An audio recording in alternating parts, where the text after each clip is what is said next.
Some viewers may find the following video disturbing. Viewer discretion is advised.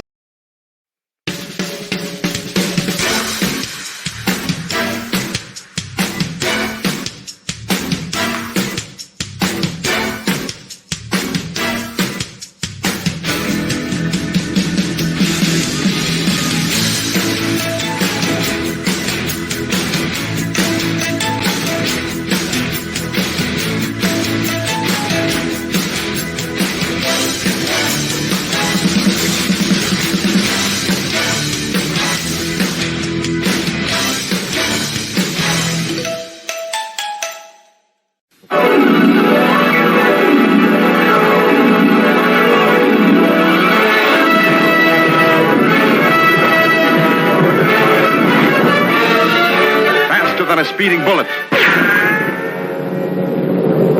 More powerful than a locomotive. Able to leap tall buildings at a single bound. Look, up in the sky. It's a bird. It's a plane. It's Superman. Yes, it's Superman. Strange visitor from another planet who came to Earth with powers and abilities far beyond those of mortal men. Superman, who can change the course of mighty rivers, bend steel in his bare hands, and who, disguised as Clark Kent, mild-mannered reporter for a great metropolitan newspaper, fights a never-ending battle for truth, justice, and the American way. And now, another exciting episode in the adventures of Superman. Well, if you haven't guessed by now, the show's about Superman. Hello, everybody. Welcome to another episode of What's the Buzz? I'm your host, Mad Dog DeCipio, joined as I am each and every week by the Pitbull, Amelia, the Pitbull Chapman. How are you, kid? What's happening? Doing good. How are you? Staying out of trouble? And not this week. I was going to say, that's not what your husband said. Yeah, we have a really interesting show and a very, very special guest, a friend of mine, longtime friend of mine, joining us. She has experience both in front of and behind the camera, and tonight I'm sticking her little hiney in front of the camera. Karen Rayner joins us, and she is a business entrepreneur. It says so right there, Karen, so I have to tell them that you're a business entrepreneur. How are you, kid? I'm doing well. How are you? I'm wonderful. I have to tell people, we were just talking about this off camera. I've known Karen for almost damn near 15 years, and this is the first time we've ever seen each other face to face. Is that not remarkable? No, that's just weird. It is weird. It's frightening. It really is. It's frightening. So we are brought to you by Wrestling with the Future Radio Network. This is the What's the Buzz podcast. Yes, you heard me right. It's not a podcast. It's a podcast. And tonight we are continuing in our endeavor to bring you some of the most unsolved mysteries in the country, in fact, around the world. We got a couple this week from Hollywood. The first is this young man right here. His name is George Reeves. You know him best as Superman. He actually died in 1959, June of 1959, 1 month before my birthday. And I grew up watching his reruns of Superman, as did most kids back in the early 60s. A very beloved actor. He had a lot of friends. He made a lot of goodwill with people. But for some reason or another, and Amelia, you and I and Karen are going to try to endeavor to find out who, what, and why, and maybe get some answers as to who killed Superman. So let me start with you, Amelia. Yes. What is your take on the whole Superman angle? What do you think? What happened here? I think it was basically a love gone wrong. Could have been that, and a jealous, maybe affair that he had, and that's what happened. And well, the affair is an understatement. Unfortunately, it was 3 days before he was supposed to get married. Yeah, well, he was a beloved figure, but he also was a horn dog. So so Karen, you're shaking your head. Talk to me. Like, this is my first experience with you face to face here. So, it's kind of, I'm putting the face to the voice, and I'm like, yeah, that's fucking Angelo right there. Yep. Absolutely.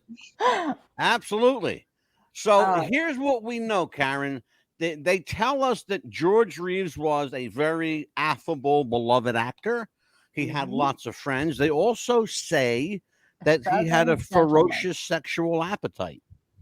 So let's talk about what may or may not have gotten him into trouble with certain higher ups in Hollywood.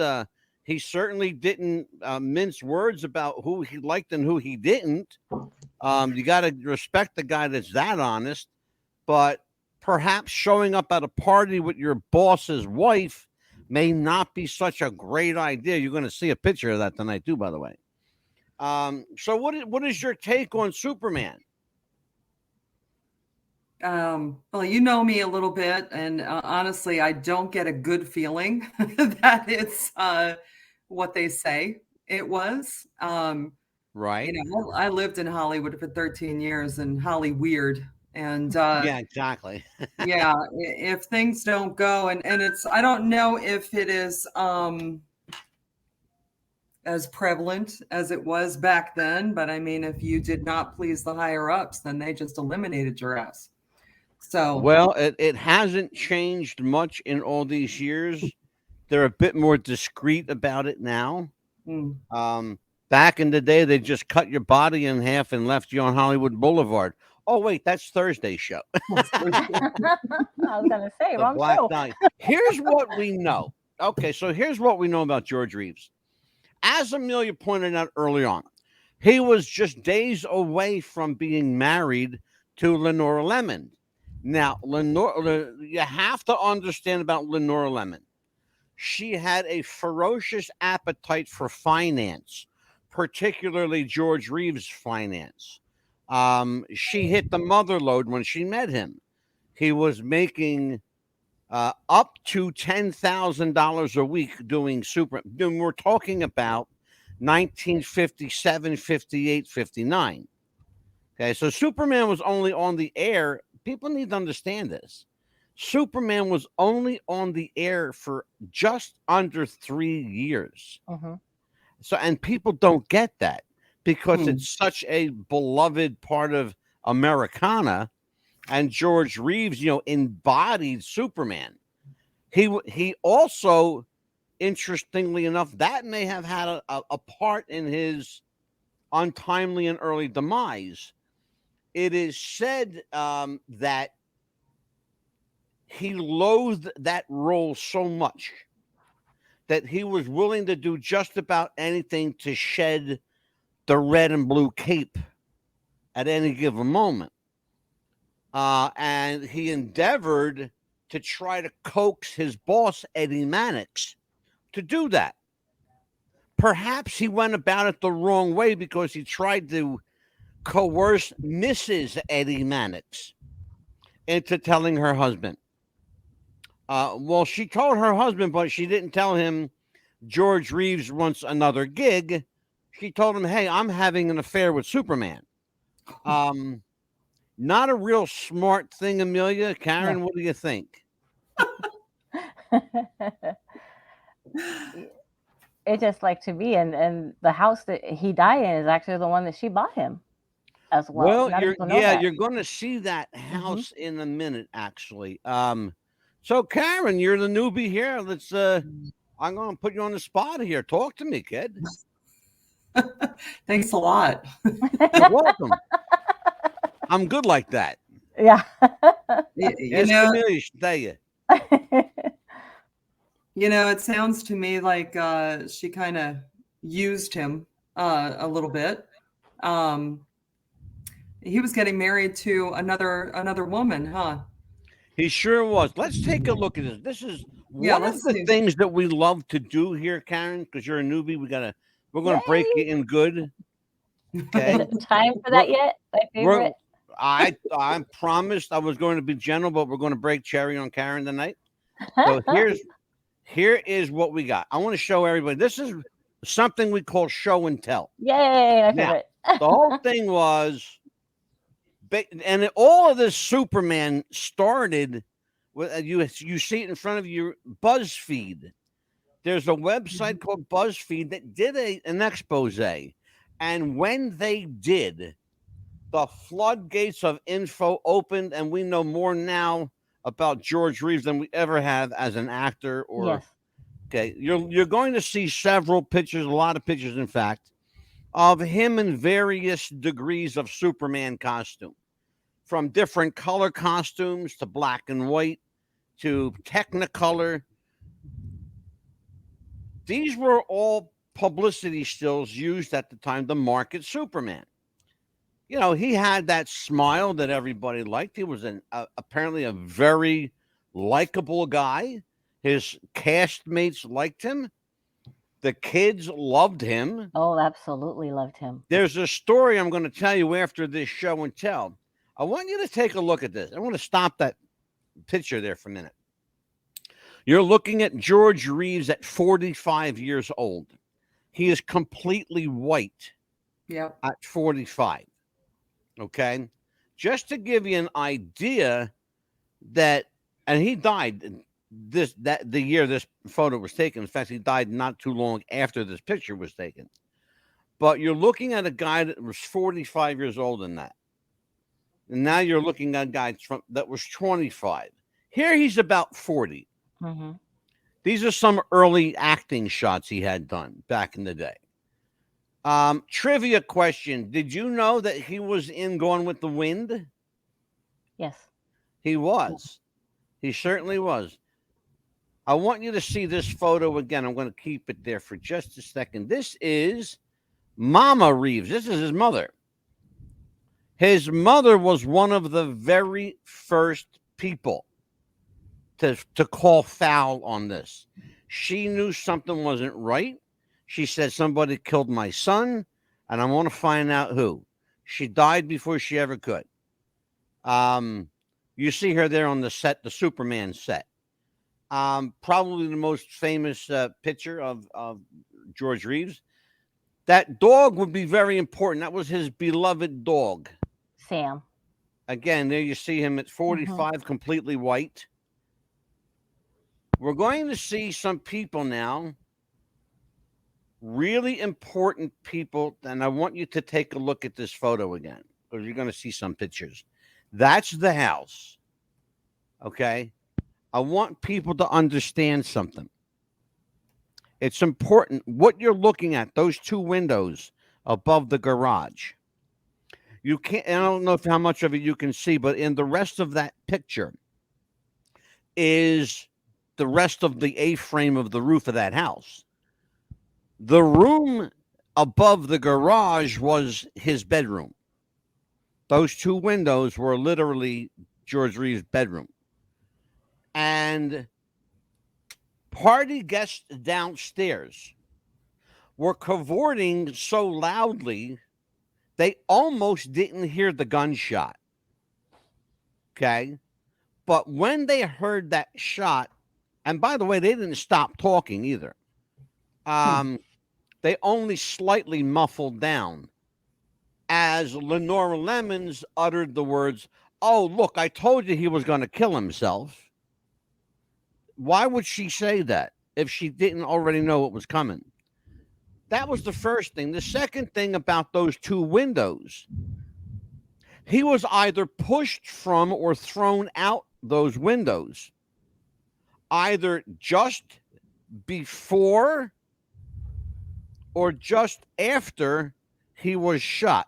We don't know if he was shot going out the window or whether he was shot in the room and pushed out the window, or whether he tried to jump out the window. Either way, they found bullet holes outside, inside, and multiple bullet holes inside. They claim, however, this is the problem. They claim that George Reeves committed suicide. This is a very interesting guy. We're going to keep here for just a second. Again, I'm going to go back. Here he is. How do you commit suicide in the back of the head twice? There's no How do you possible do way. that? Can somebody tell me how to do that? I guess you didn't do it right the first time. You had to do it again. No. They found 5 bullet holes in the bedroom. They found 2 holes in his head. They found bullet holes outside on a, I guess you want to call it like a trash can caddy that Yes. was made of like a fence, like a wooden fence, at which they recovered. This guy, his name was William Bliss, Bill Bliss. He claims to be the first witness to see George Reeves' body outside. Karen, in a case like this, guy comes to your door and says, there's a body in your driveway. What's the first thing you're going to do? What's the first thing you're going to do? Call the cops. Exactly. Exactly. I mean, see if the guy is alive or call the cops. I mean, Yeah. not But not that's order, not what but- happened. That's not what happened. Amelia, what happened?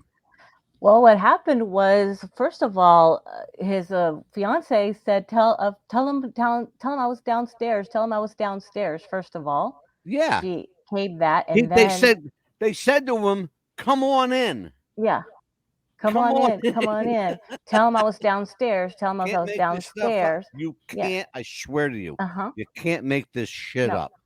I tell Eh, people every week, Yeah. Karen, one of the Mhm. things I love to tell people every week Is is he you cannot make can't this make shit this up. shit up That's what he says every time. Yeah. because it's too fucking bizarre. Yeah. It's just too bizarre. And then they said that they found his body on top of the bed, naked. That was another story. So they Yeah. couldn't keep their story straight. No. And the No. bullet was underneath him. So how can you commit suicide with a bullet underneath your body? So All right, that now was you're another looking at a situation. couple of this picture. This is the only photo from inside the house that night. Yes. The gentleman on the couch and the woman with him. They are the gentleman, as you see, is doesn't look too terribly pleased to be there at this moment. His name is Eddie Mannix. The woman with him is not Mrs. Eddie Mannix.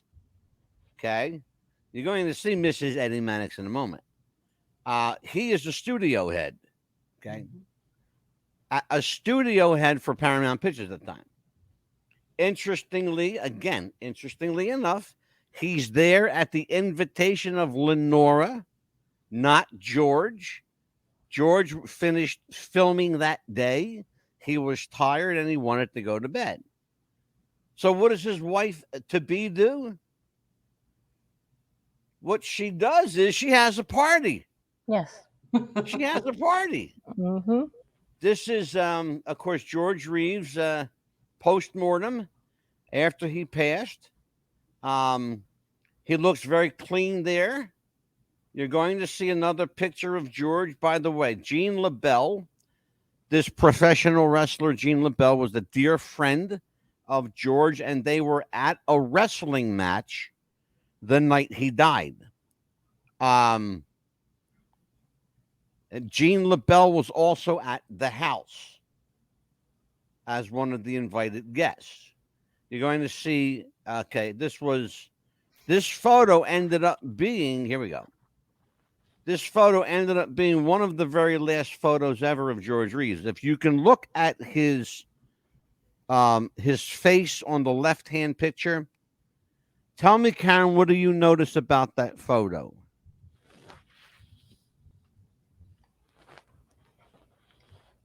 I'm looking. There seems to be marks on his forehead and his cheek. There are, for sure. The mark you see on his forehead is a bullet hole. It is a interesting bullet hole because it is an entrance wound, not an exit wound. If you assume that the individual was shot in the back of the head, the exit wound would be huge, Right. such as the kind that took off John F. Kennedy's head. Mm-hmm. Okay. Now, you can see a hole. There is literally a bullet hole you're looking at on his forehead. But it goes in, not out. So he was not shot from the back, according to that photo. He was shot from the front. So he saw who shot him. And the picture on the right, of course, once again, is post-mortem picture of George Reeves in his casket. This was a commercial. Oh, by the way, just for historical reference, take a look. On the bottom of that aerial map, you see what says Charles Manson's home. Okay? The Manson murders. Right. George Reeves' home is in the center of that photo. The East Hills Drive, where Bill Bliss lives, was up top. Okay? No one before or since has ever seen, contacted, had contact with, or knew Bill Bliss. I think Bill Bliss was a pseudonym for someone else. I don't think the man's name was ever Bill Bliss. I still don't. I think that he was part of and there you go. There is George and his mother in the driveway. He had shown her this car he bought for her. It would end up being one of the last times he would see his mother. In fact, it would be the last time that he saw his mother. But that is the home. And we're going to take another look. That dog, I said that dog would be very important. There's George with his beloved Pooch, and that is Leonore Lemmon in that photo. This was taken 1 week prior to the murder. It's dated 1959 June. 1 week prior to the murder or suicide, however you want to look at this. That Pooch ended up disappearing. Nobody knows what happened to that. Oh, here you go. There's Lenore. And there she is again. This was, she's holding, by the way, the mask from a Creature from the Black Lagoon. She was in that film. She was just a B actress at the time.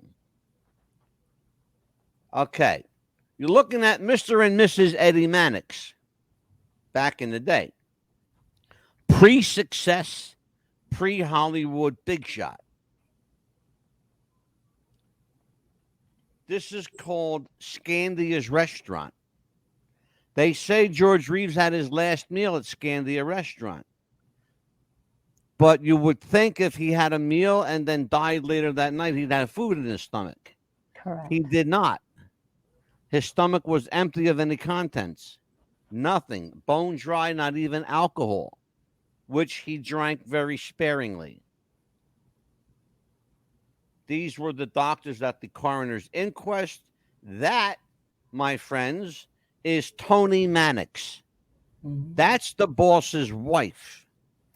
Someone snapped them at, I believe it was called Ciro's in either Hollywood or in the vicinity of Hollywood. Ciro's Italian restaurant, which the building is still there, but Ciro's is long out of business. So someone snapped that photo and it made the newspapers.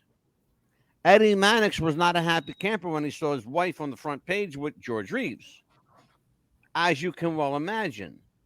We're going to talk about all this right now. And lest we say there she is again. Okay.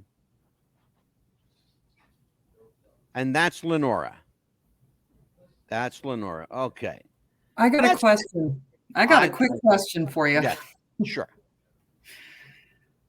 When he was having the affair with Tony, was he simultaneously also dating Lenora? Or did Lenora, was she brought in? Yeah. Bingo. But yep. Back in those days, they also, a lot of stars, especially the males or whatever, If they were too young, they kept them single. If they were older and they wanted to, make their image a little more wholesome, right? And Go ahead. they'd marry them off, Well, and I'll tell you what, interesting that you say that. I have something I want to share with you. I want to read a little bio of Eddie Mannix. Okay? Eddie Mannix. Studio head Eddie Mannix. All right. Joseph Edgar Allen, real name, by the way, Joseph Edgar Allen Mannix, was an American film studio executive and producer. He is remembered for his work as a fixer, quote unquote fixer, who was paid to cover up Hollywood stars' often colorful private lives and to protect their public image and profitability for that studio. Hello there, Karen Rayner. Exactly. There you go. Yeah, but also he was also had his little on the side as well. It's different though, because he's the boss. He's allowed. Yeah.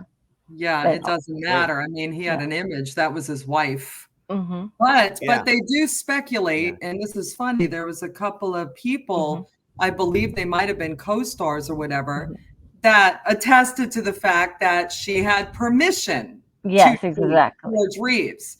Yes. Mm-hmm. And they would take them with them to their little vacations. Yeah. I call bullshit on that because there's no way. There's no way back then that they would even tolerate that. They don't. Yeah. I mean, come on. I mean, Lucy and Desi were in separate beds for God's sake. Oh yeah, absolutely. Yeah, for sure. Let's take a look at this. Again, William Bill Bliss. No one knows who he is or where he came from. We're going to take a look at this. You've seen this before, but we're going to take a look again. I want you to, I'm showing you again for a very specific reason. I want you to spot what you didn't the first time, which is right here. Hello. Television Superman ends life with pistol. Actor George Reeves had argued with guests. Not true. Fiance had premonition. Okay. Oh my goodness. Actor George Reeves' TV Superman fatally shot himself in the head early today with a German Luger pistol. Again, a screw up.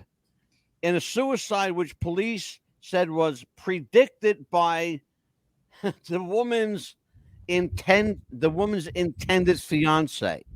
Now, first of all, again, you have to remember, as Karen brought up a moment ago, look at the time period we're talking about. This is the 50s.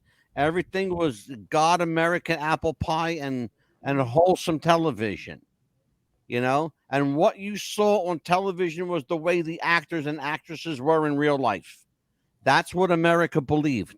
They had to be. Of course, it's all a bunch of horse shit. Yeah. None of it's true. And none of it ever was true and still isn't today. But what you're looking at is absolute propaganda by the LA Police Department to set up an alibi for the fiance, Leonore Lemmon. This gentleman was also at an invited guest of the party. His name is Robert Condon. He was an actor and writer. He says that he didn't hear a thing. He says he never heard anything. No shot, no nothing. This is George Reeves' mother. There's Tony Mannix. You're going to see, there's Tony Mannix again with George. And there's Leonore Lemmon. Interesting to me, too, Karen and Amelia, that Leonore Lemmon looks an awful lot like Tony Mannix, don't she? She sure does. I beg to differ. She looks like she sucked on a lemon. I mean, she looks miserable in every single. She's not. Yeah, well, you know, that's a possibility. Mm-hmm. That is a possibility. So let's talk about this. We have some interesting stuff. In the documentary, Look Up in the Sky, The Amazing Story of Superman, Jack Larson, who played Jimmy Olsen, he said that when he first met George Reeves, he told him that he enjoyed his performances in the production of So Proudly We Hail. According to Larson, Reeves said that if Mark Sandrich had not died, he would not be there in this, quote, monkey suit. He loathed the role of Superman, and he disdained television. Yet he is forever and a day will always be known as Superman, TV's Superman. The things he despised. In June of 59, things started to look up for George. He had just renewed his contract. He was getting back to work as a director. He had agreed to do another season of Superman for double the salary. That's the only way to keep an unhappy actor happy, double the salary, in which he would also direct a few of the episodes. That's the deal he made. Who do you think he made the deal with, you guys? I would say Mannix. Absolutely. Eddie Mannix, his boss, his studio head. Absolutely. He was also engaged to Leonore Lemmon, a New York showgirl. Lemmon moved into his house.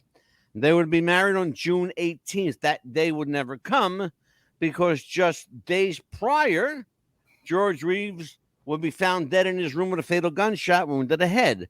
It was ruled a suicide by officials. 2 bullet holes were subsequently found in his room, making the suicide angle highly unlikely. George Reeves' case was closed in record time, 1 day. They closed the case in 1 day, in 24 hours, and was never reopened, and even not to this very day was never reopened. It's never been investigated. It's no one's ever called bullshit on it. And you're to believe they are making you to believe that this was also neatly done, that that was just a suicide. It was a lover's quarrel. He was depressed on being, typecast as Superman. I don't know how typecast he was as Superman. He was doing other films. He was, he only had 1 season left. He just re-upped for double the salary. Was it all a smokescreen, Amelia? Did Eddie Mannix set this up in motion? What do you think, Karen? There's so many variables here. It's a case that can take you anywhere. It really, honestly, it really is. Honestly, I think, there's so much more I would have to explain for this, but it seemed to me like Tony Mannix was kind of like his keeper. She bought his house. Okay. Yeah. He signed up, for another season. He said to other people he didn't want to, do it. And here comes Leonore Lemmon. Leonore Lemmon also, she was not a saint. I mean, she was something else in her day and the circles that she went around, Yeah. If you look at some of the last pictures of him, yes. I mean, he looks absolutely hollow. That's the best way that I can describe in his eyes. Yes. He looks like a dead man walking. Like a browbeaten husband 50 times over. I mean, he was just completely controlled. He looks like a dead man walking. Yeah, absolutely. Yeah. Lifeless. He was completely lifeless. But in spite of that, and I wholeheartedly agree with you, but in spite of that, witnesses have come forward who have no connection to each other, saying that he was in just the greatest mood that day, the day he died. He may have Amelia, been. Tell everybody about that. Yeah, he's was real happy because Kellogg's was going to pick up another season and he was going to be able to direct more. And he was about to get married, even though she was a drunk all the time, but he was happy and he was living his life again. And, he was just going on his honeymoon and come back and be able to direct. And after this, he was done, but he loved that he was going to be spending more time with children. And doing more stuff with children in hospitals because he loved being around children. And he was going to be able to go sing to them because he loved singing. I found out he loved playing his guitar, and he loved singing in Spanish and different languages to children because he loved doing a lot of stuff with Children Foundation. He also had an album in the works. You mentioned the guitar. He had an album in the works that few people realized that he could actually sing. And believe it or not, there are recordings of George Reeves singing, and he's got a great voice. And he wanted to be more westerns, actually. Yeah, as well. Absolutely. Two of his friends, in fact, he was doing a film with both, were Gig Young and Alan Ladd. Yes. Both are known as Western actors. George was in a film with them where he had to grow a beard, and the film was released. It was released in 1959. He would not live to see it, though. No. His final work, he would never live to see it. He did the work and moved on.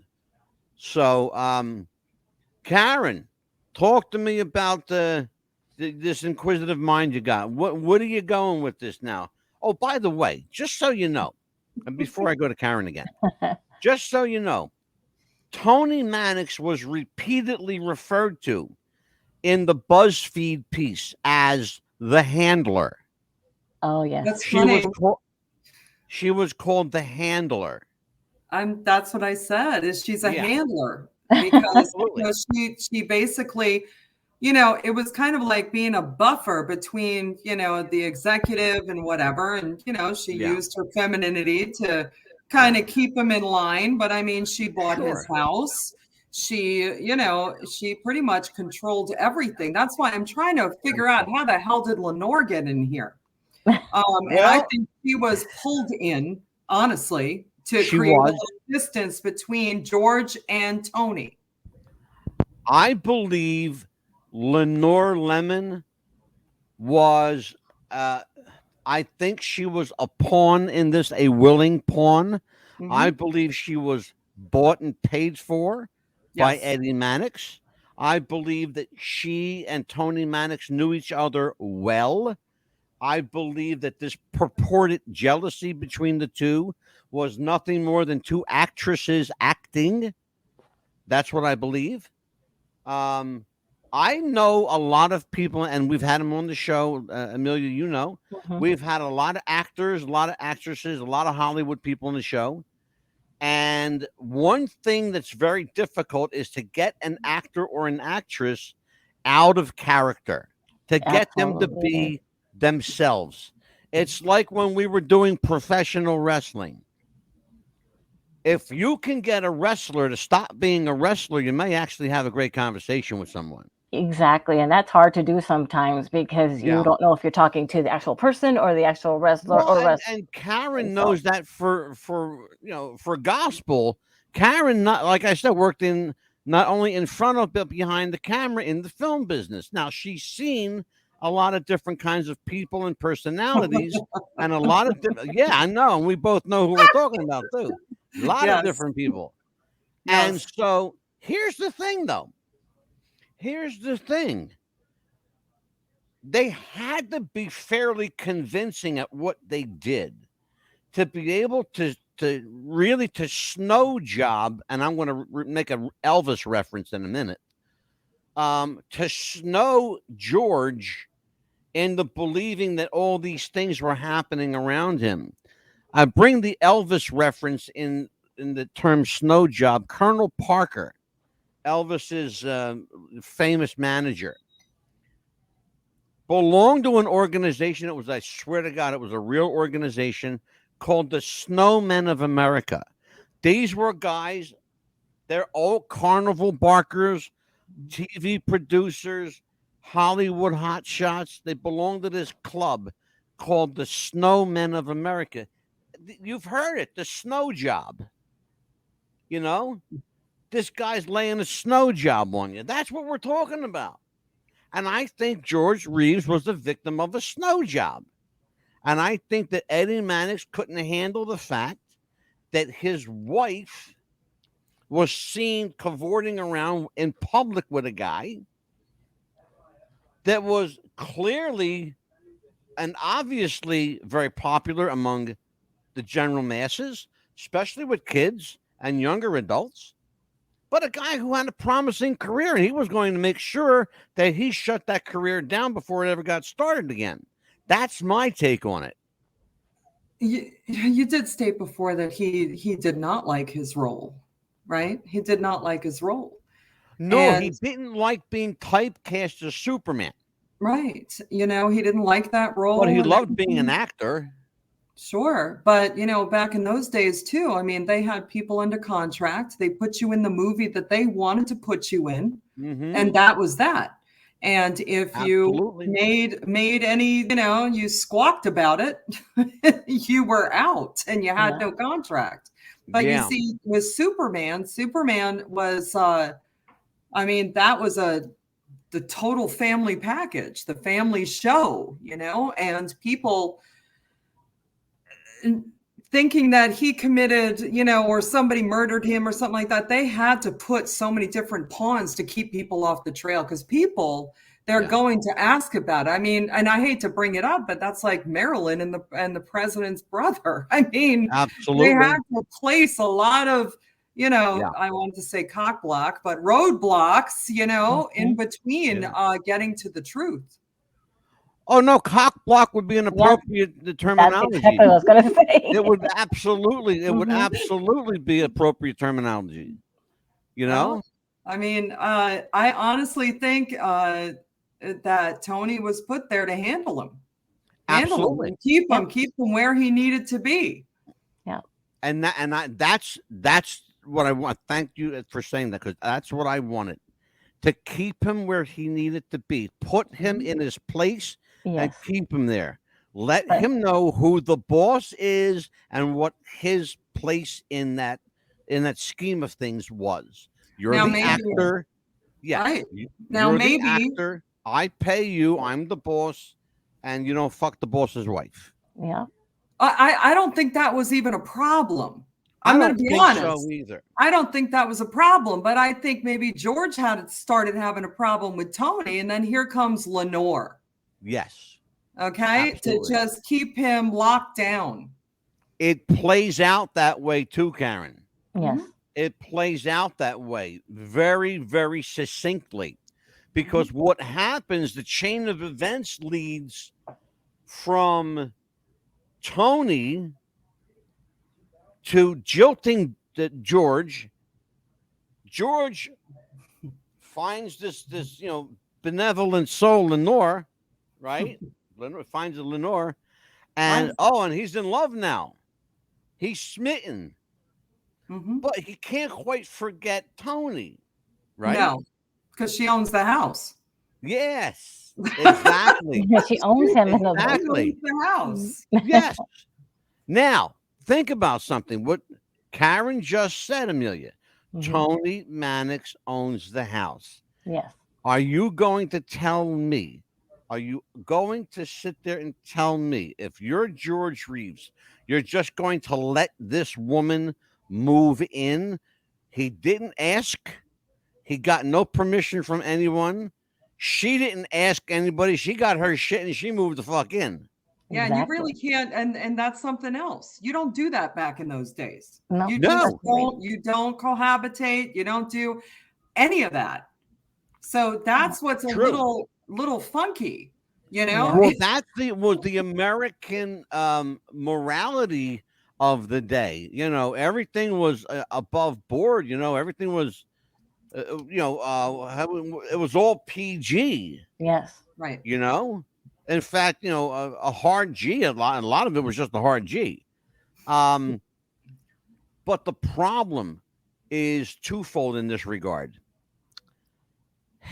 You have a society saying one thing, and then you have an entire community, Hollywood, doing another.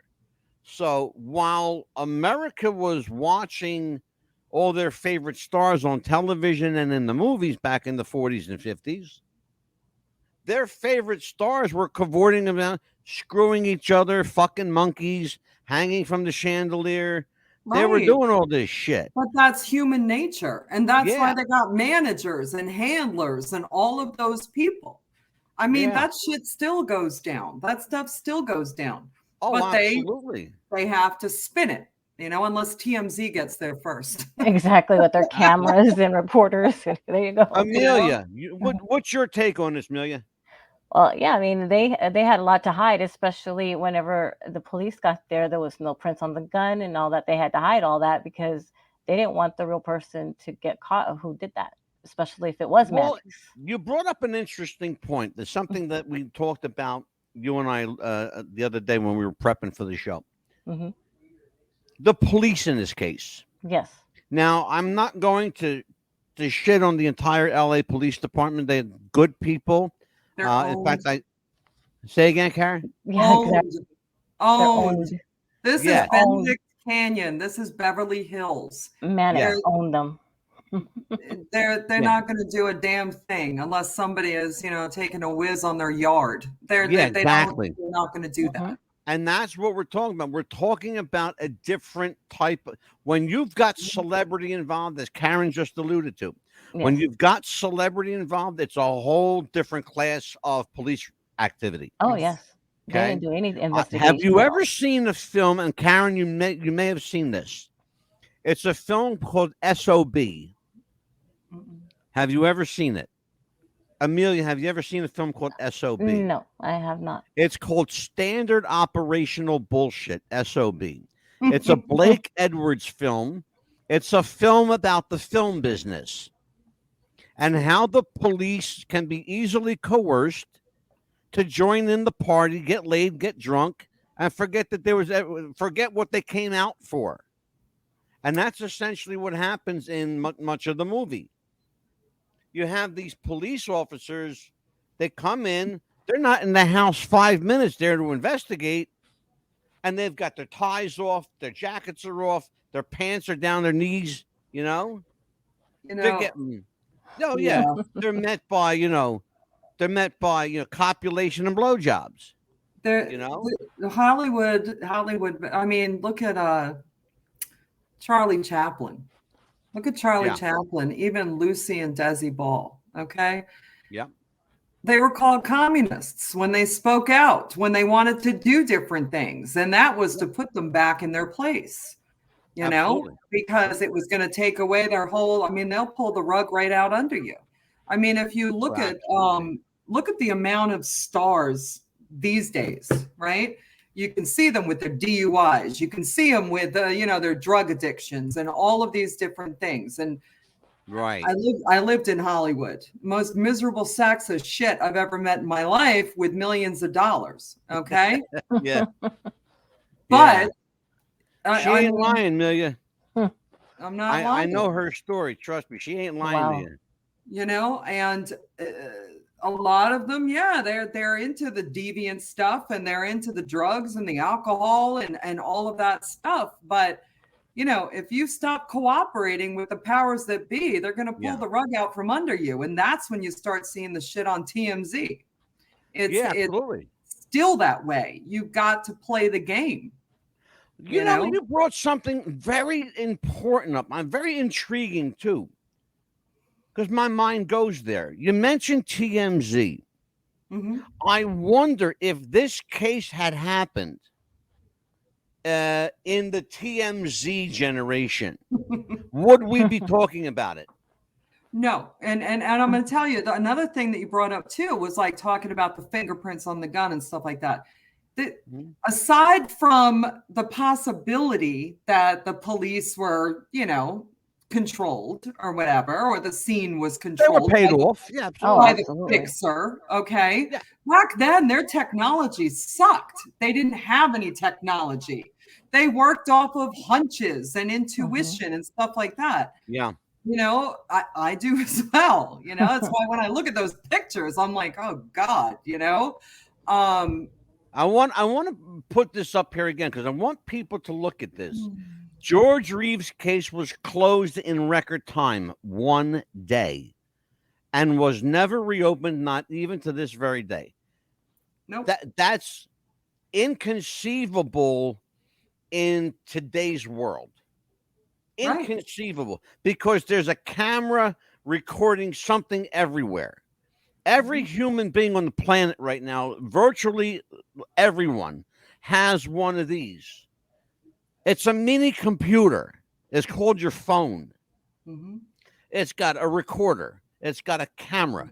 It's got motion detectors. It's got, like fucking surveillance equipment in it.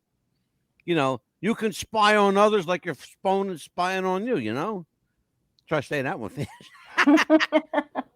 But that's my point, is like the George Reeves case today. Karen's right. We would not be talking about it. No, we would It would not. be moot. There would be a moot point. No one would care. No one. No one would care. And well, the only ones that would care are the ones that need a new storyline, because they don't have any more in Hollywood. There's no new original movies, so they go back to the old shit. Yeah. But it back then, I mean, when you had contracts, Hollywood was very small, very exclusive, Yeah, there was a community. It was Everybody a very small community. And, if you, even the people, the so-called witnesses, right? They were in with the studio. They can't go against anything, that was that is expected of them. Otherwise, they've got no jobs. They can't do anything. Yeah. Look at an interesting case that you might want to think about. This is, how about Frances Farmer? That was a good one. Absolutely. Oh yeah. I mean, Frances was, she was very outspoken, and she ended up lobotomized. Yeah. True story, an absolutely true case. We are, I want to tell people, we are covering the Marilyn Monroe alleged suicide, death by barbiturates, so-called. Right. And it's funny how you can kill yourself with barbiturates and not have any barbiturates in your stomach. In your stomach, exactly. Again, another empty stomach. We're going to talk about that. We have photos that have been released. Not going to tell you who let them out, but it shows John F. Kennedy and Marilyn Monroe taken from about a flight up, and it's down on them, taken in the White House. And it's an official White House photo, but it's not been seen for almost 55 years. And for a very good reason. No one wanted you to see these, but there is a group of people, patriots, who make sure that they have the legal wherewithal to get freedom of information requests acted upon. And they acted upon this, and they got some info, some very substantial information, in fact. We don't play around with certain things. I'm not going to get my hands dirty with government stuff, because governments can make you disappear. But if something is factually based and there's information to corroborate it, I will get it and I will broadcast it. And I've been very open and honest about that, and I've said that before. But I'm not going to step on any governmental toes. I can assure you to do it, because I ain't that stupid, Pretty smart guy when it comes to stuff like that. Always make sure that we have our legal I's dotted and T's crossed. The Maryland case is going to be an interesting one. Here's what I believe in, and I'm going to throw this out there to you, and we can have like a round table discussion. I believe that George Reeves was targeted. I believe that his unhappiness to satisfy his bosses, plural bosses, I believe that cost him his career, his happiness, his money. I believe it cost him eventually his life. I think that they don't like outspoken people in that realm, in that community. They didn't then, and they don't today. I know an industry within the film industry that's very cloistered, very small, Everybody knows everybody else. Kind of like the adult film business. Everybody knows everybody. And you got to watch whose toes you step on, because you could get stepped on real fast and real hard. I will tell you that I think he stepped on a couple of toes, and in his cavalier attitude, didn't give a shit who he stepped on. He wanted his career where it was as a serious actor. He did not want to be looked at as a one-dimensional cartoon character, and I think it cost him. Even though when he re-upped the contract, even though I believe it was a ploy to shut him up, I really believe that. I think Eddie Mannix orchestrated the entire thing, to be quite frank with you. I think he told George, we're going to double your salary. We're going to sign you for another year. After that year, you can do whatever you want. You can leave the studio, go to another studio, go to, 20th Century Fox, go to MGM, whatever, big studio back in the day. And there were only a handful of studios. You had Paramount, MGM, 20th Century Fox. Other than that, you really didn't have a lot. They were the big three. In fact, they still are the big three. But that's what I believe. If you guys want to talk about that, let's talk. Sure. I believe that. What are your thoughts on what I just said? Well, okay. I believe that he was murdered because there was another attempt on his life before. He was in a car accident and his brakes were cut. Yeah, they cut his brakes. Couldn't stop the car and crashed into basically crashed into a tree. Mhm. Barely escaping death. Yes.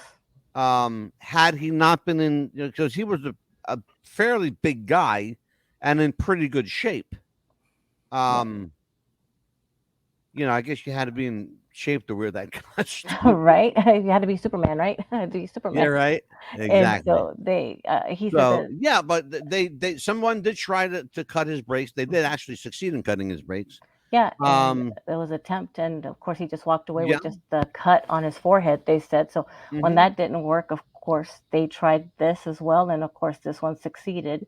It was so bad at one point for him, and we talked about this briefly. We mentioned professional wrestling. At one point, and if you ever get to see a film called Hollywood Confidential, there's a scene in there that Ben Affleck plays George Reeves. There's a scene in there, and I actually found the real footage of George Reeves practicing to become a professional wrestler. I swear to you, this is for real. There's an actual reel on YouTube, and it's got George Reeves, the real guy, practicing falls. He's wearing an old karate gi with a white belt, Karen, you know the picture I'm talking about? No, I don't. No, I'd like to see it. Yeah, Ben Affleck and the woman that plays his mother, her name is Nancy Olson, and you'll recognize her immediately because she's been in a ton of Jerry Lewis movies. She always plays this quirky older woman, a terrific actress. Rest in peace. But she played George's mother in this film, and Ben Affleck played George Reeves. The film also stars Adrian Brody, Academy Award winner Adrian Brody, as a newspaper reporter. So if you get a chance to see Hollywood Confidential, please, by all means, do so. It is an amazing movie. So your pin to unlock the device. Sorry about that. some lady was talking to me. I was trying to power off my darn phone because it keeps going. That's all. It's all good. Look, this is live. We let it roll. Right. So Karen, what do you think of my hypothesis? No, I totally think that the guy was murdered. Towards the end, I mean, there was just too many things happening. He's got, the executive's mistress who owns his house, and all of a sudden they doubled his contract, and he hated doing it. And then they bring in Lenore. I don't like Lenore. I just don't like the look of her. You would be absolutely right. All right. In any of her pictures, I read up a little bit about her, and Yeah. she, they call her a socialite or whatever. I mean, she was a party girl, but she also had a little. She was a con artist, is what she was. Yeah, and she died of alcoholism, so it was either she liked it a lot or she was a guilty conscience. So, Both. I agree still with have you to go with my completely. gut. I have to go with my gut. When I look at the pictures, some of the last pictures of him, you can see it. I can feel it in his spirit, whatever. This guy, I mean, he was going through a rash of shit, and there was no way out. And, I think he was a former shadow of himself, and he couldn't speak up anymore, man. He just couldn't. And maybe he did attempt. Maybe and that's really important, Karen, that you said that. It's really, really important that you said that. He couldn't speak up anymore. And that's why we do what we do. Part of what I do as a psychic and medium, in addition to providing information for police departments and governments, I take the information spirit gives me and I feel it. And I can't explain what I feel it. I know it instinctively, I know it intellectually, but I feel it here. And I let that feeling permeate me. And then I say, okay, walk me through what happened. And I know George Reeves the last few days like I've never known him. And I got to tell you that I think this guy is, I think he knows who killed him. I think he wants some justice. He does not want retribution. He's not one of these eye for an eye guys. He wants justice. He wants to be able to rest in peace. That's what he wants. All right. We have a very, very disturbing case Thursday. Yes. And I want to warn people now, you might want to, if you're into the bizarre and the macabre, you're going to love this show, but you might want to warn households that have small children, keep them away from YouTube and Facebook come Thursday night, because we are we're going to pull the layers of the onion back. And if you have a weak stomach as well. Yeah, it's going to be rough. Yes. We will have a disclaimer every 5 minutes. I will tell you that now. We are right now celebrating another radio station, by the way, Amelia. WOFT. WOFT. Ask me where that's at. Let's see. Podbean? No. It's in Florida, you dummy. You live in Florida. It's in Florida. You got my home state. WOFT. Absolutely. I also want to thank Jimmy Thunder from Down Under, our guy in New Zealand. We are number one, Karen. I don't know if you know this or not. We're very proud of this. We're number one in New Zealand and Australia. Happy to tell people that. We are now on 100. Listen to me. We are on 314 radio stations globally. We are also on, oh my God, how many podcast platforms? Something like 250 right now, 252. Yeah, 250, 251, something like that. Yeah, somewhere around there. Yeah, but mentioned that. I'm telling you, Karen, I'm like horse shit, kid. I'm everywhere. I'm everywhere, man. I am. But let me tell everybody that we're going to have a couple of really interesting shows. I heard back from the San Francisco Police Department. They have agreed to join us for part 2 of the Zodiac Killer. We had such a good time with the Zodiac Killer. We're going to do it again. We need like like 4 shows, 5 shows just for the Zodiac. I would say at least 4 more. Yeah. That you want to talk about, Karen, a convoluted case. Holy shit. I know of it. I like to follow and research a lot of these cases. And I got to tell you, Angelo, you were just talking a little while ago about your feeling. And I got to tell you, I was almost in tears right now. Yeah. I get a very strong, not so pleasant feeling. So right now. I can tell you, I did too the other night. There were 2 people who were prime suspects in that case. I have to shake my head when I think about I know. some police work. And we talked about this. It's amazing. Arthur Lee Allen is the name that does not sit right with me. Yeah. Okay. That name does not sit right with me for a couple of reasons.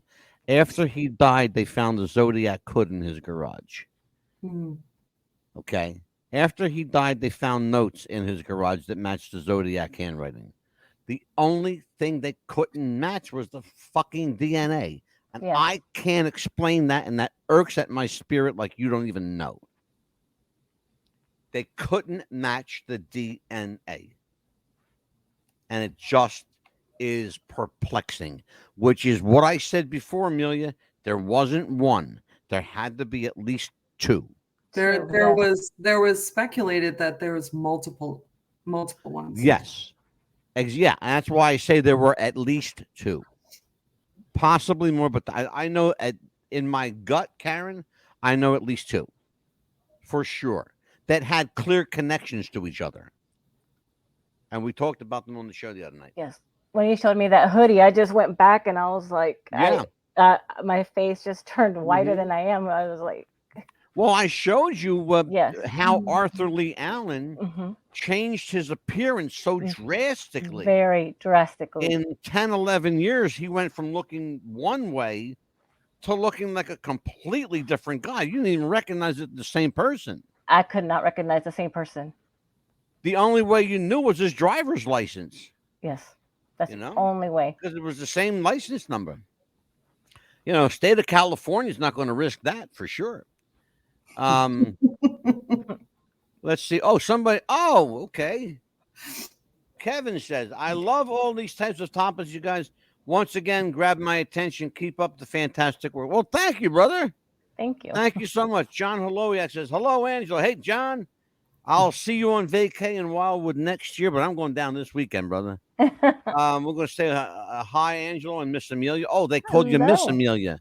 Oh, thank you. You get that one. And Kevin says, what's up, guys? Not much, Kevin. We're hanging out, brother. Oh, by the way, you guys out there, let me bring Kevin back up here. While we have Kevin over here, Kevin is collecting those pop tops from cans, okay? He's endeavoring to help the Ronald McDonald House. All right. And so they take these aluminum pop tops and they cash them in. Whatever you got, find Kevin Abreu on Facebook, hook up with him, and send him your pop tops from your cans, from your aluminum soda cans. That's what he's looking for. Send them to him. I don't care if it's 10 or 1,000. I mean, someone just sent him, I think, the 4,000, 5,000 of them. Amelia, did you send yours out yet? I'm getting ready to. I've collected some, and I told my friends at work as well. So I've got like 30 to send them. Okay, terrific. I appreciate that. Thank you. So listen, Karen, you're going to join us Thursday for the Black Dahlia. Yes. Fabulous. We're going to have a good time. Well, folks, for Karen Rayner, for Amelia Pitbull Johnson, I am the Mad Dog.